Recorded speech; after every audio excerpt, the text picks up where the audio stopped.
A few weeks ago, I made a rant about gym class and proposed that it should be left out of the regular school day. I also made mention very briefly about the presence of jocks and their stupidity. Since then, I have started to remember some of the things that happened at my school in regards to that specific clique of people. From what I remember, they made up about close to a third of the male total student body at my high school, freshman to senior. This doesn't include any of the girls, since I'm unsure whether or not to even categorize them as such. Jesus fucking Christ, how the fuck did that shit happen? Gym class might have been the worst for me during junior high, 6th and 7th grade, then freshman and sophomore year in high school. In regards to the former, there was a lot more shouting in junior high than during high school. This class was the main reason I or other people were outcasts. Somehow, I managed to survive my bullying without being the victim of a full-on fight, yet there were other peers who I had witnessed violence being inflicted onto them.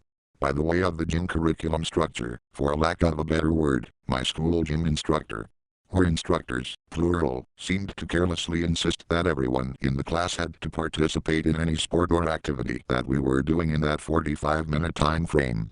I was reluctant to participate because of personal reasons, and I'd often see others who were enrolled in that period with me who were just as reluctant to participate as well. Or actually, it wasn't that we were reluctant to participate, but actually, were wavering within a shuffle in an attempt to conceal how unequipped we were for X activity. To that, we would receive shouts from across the room, and labels, such as the gays, among other things. My school was neither rich or poor. We had a large echoey gymnasium, a smaller gym on the other side of the school, and a room with weight and cardio machines.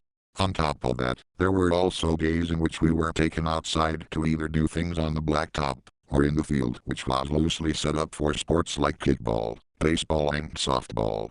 Soccer, too, but those goals were often moved around to make room for the lawnmower. Name-calling was common, but not quite overbearing. Despite this, there were several instances of violent outcomes. The worst incident that I recall involved this one acquaintance of mine being ganged up on and punched around as he was trying to ascend a staircase.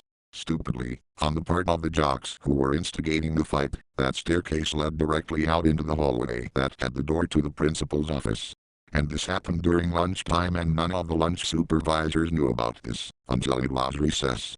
Before that staircase was the lunch tray drop-off, so there was the movement of other students, not involved in this feat of bullying, that had steered the lunch supervisors' minds away from any activity that could have gone on down that hallway area, thing, or whatever it's supposed to be called. This was lunchtime, when everybody was talking, so the cafeteria had taken on a loud hum. That same group of kids should have been expelled from the school, rather than give them 3 days of in-school suspension, separated into different classrooms. Did these teachers, or administration really see these kids as assets for the school?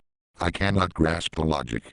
That same kid had been bullied in gym class before, all because he was short and didn't match the athleticism of the other students who wanted to throw stupid balls around and break into profuse sweating, and not be given a damn shower. Kids like him, and I felt that it was a little silly to devote our physicality to some game of flag football unannounced. My main gym instructor never presented the rules in full before these games would happen. That's probably due to the entire class time amounting to 50 minutes with 5 to 10 minutes before and after class devoted to redressing in the locker rooms. Moving my arms and legs in certain motions didn't feel like it would match some of the affirmations I was beginning to uphold at the time. Plus, it didn't coincide with me being an outcast. Somehow, these teachers find it necessary to play sports in physical education when all the while it's only the jocks who get anything out of it, and leave to the next class drenched in their own sweat. They never amount to anything after high school and are the ones who work either hard labor, construction, or are salesmen when they exit high school. And people just toss free tuition to them, because, I don't know. They stunk like body odor for the rest of the school day and oftentimes had trouble keeping their limbs away from other people, the guys included.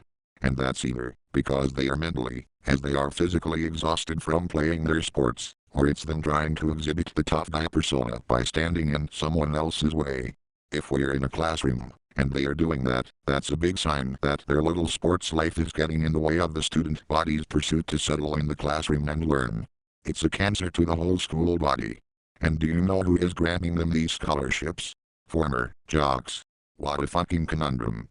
I guess fuck everybody else, because they weren't lucky enough to be some gym coach's preference. Let me repeat that. A gym coach's preference. Tell me, how does Brad and Chad do in algebra, geometry, or, if they can't even pass through to it, calculus? Perhaps these college representatives should stop first at the honor roll list before meeting asset. Then there's the shit with them raping their girlfriends. They stand around in the hallways holding girls, most typically preps, up against lockers, or try to carry them, or give them shoulder-back rides, and voila, it's taking me 4 times the amount of time to walk from one classroom door entrance to another. There was perhaps 2 times in which I had overheard, or indirectly witnessed a conversation between one prep and another lower-ranking prep about how Chad had been roughly demanding to jump her bones. To this, my instinctual reaction was, oh god, really? I believe I rolled my eyes so hard that I snapped my oculomotor nerve. It doesn't take rocket science to comprehend, through dialogue, when somebody has been raped. I think the girl talking didn't even know she was raped. And it's never appropriate for a girl to ask a guy out, so none of them even have a choice, even if they know who would or wouldn't rape them. Jocks are some of the stupidest people in the planet. I recall back in high school there were about 3 of these jocks, all in different classes, who had somehow managed to become enrolled in the same classes I was taking. And there they would be, sitting there in the room at a desk, and every so often, there would be one of the student aides peeping in and out of the door, going over to X guy, all tea and try and help them with their math homework or help them on a fucking test. I believe all 3 of those guys were on the football team. Varsity or not, I don't give a fuck. What the hell's wrong with them that they can't do their schoolwork without some wandering college graduate taking up space in front of my eyesight and chattering their little pea brains up? To clarify, this didn't happen to me, but there were definitely handfuls of students who found these people to be in the way and inundating their auditory panorama. Maybe some of you remember this. Some classes had the desks pushed up against one another into pods, quote unquote, so that would obligatorily make it difficult to see information on the chalkboard, or whiteboard, depending on the room. I even saw it in a literature class I was taking. My junior year, to be exact. Exceptionally so, TV had never prepared me for the structure of my K-12 experience. Another problem with them is that they don't have any other interests besides sports. There's people like me, non-jocks, who have several interests and hobbies, like studying Arabic and Tagalog, playing older video games, listening to music, reading 19th century fiction, watching foreign horror and thriller movies, dead insect collecting, reading about old legal cases, etc., etc., and etc. And what happens with them is that they peak too early, and that's how you end up with the piece of shit walks of life you occasionally find in society. As I said before, the hands-on labor workers, the sleazy car dealership workers. Some of them include bankers, and don't forget, many of them actually go on to be a part of law enforcement, i.e., the bad ones who pop donuts in their mouths all shift long, resulting in blood sugar crashes, creating for misconduct, as they are supposed to help the public, not hinder functionality, or even hurt them, as past evidence has revealed. They typically wind up being like that one guy in the video that health class instructors would show. As in the cardiac arrest guy with that British construction crew. I digress, perhaps your health class was never shown the video. But I know I've seen it at least twice, since I was 11 years old. This has probably been my most disorganized rant so far, but it's been a very grueling week for me, school and work-wise, so I apologize if your understanding arouses jagged. Anyway. Fuck jocks. They are one of the worst groups of people in high school.